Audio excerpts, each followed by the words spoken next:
వే gold trusted gold buyers మీరు తాకట్టు పెట్టిన బంగారాన్ని విడిపించి ఈ రోజు ఉన్న మార్కెట్ ధరకు కొనబడను. పసిడి ప్రియులకు ముఖ్యంగా పెళ్లిళ్ల సీజన్లో బంగారం కొనాలని ప్లాన్ చేసుకున్న వారికి ఇది నిజంగా సూపర్ గుడ్ న్యూస్.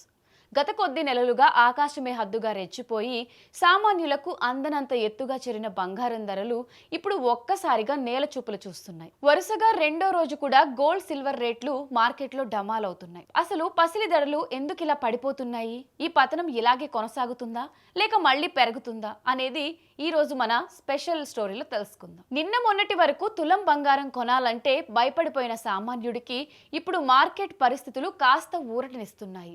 జూన్ మొదటి వారంలో రికార్డ్ స్థాయిలో పలికిన బంగారం ధరలు కేవలం 10 రోజుల్లోనే భారీగా దిగి వచ్చాయి.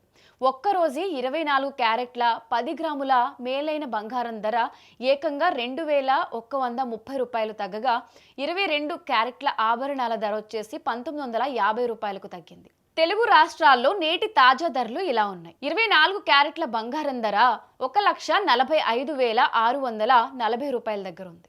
22 క్యారెట్ల బంగారం ధర వచ్చేసి 1,33,500 రూపాయల దగ్గర ఉంది. 18 క్యారెట్ల బంగారం ధర వచ్చేసి 1,09,230 రూపాయల దగ్గర ఉంది.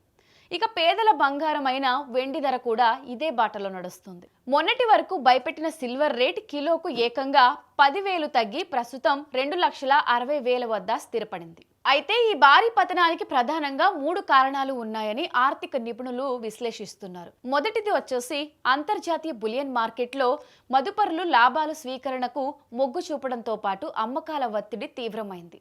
రెండవది అంతర్జాతీయ మార్కెట్లో అమెరికా డాలర్ విలువ అనూహ్యంగా పుంజుకోవడం. డాలర్ బలోపేతం అవ్వడంతో పెట్టుబడిదారులు బంగారం నుంచి డాలర్ల వైపు మళ్లుతున్నారు. మూడోది అమెరికా మరియు ఇరాన్ దేశాల మధ్య మళ్లీ రాజుకున్న భౌగోళిక ఉద్రిక్తత. ఇరాన్ పై అమెరికా ఆంక్షలు మరియు దాడుల నేపథ్యంలో గల్ఫ్ ప్రాంతాల్లో టెన్షన్ వాతావరణం నెలకొంది.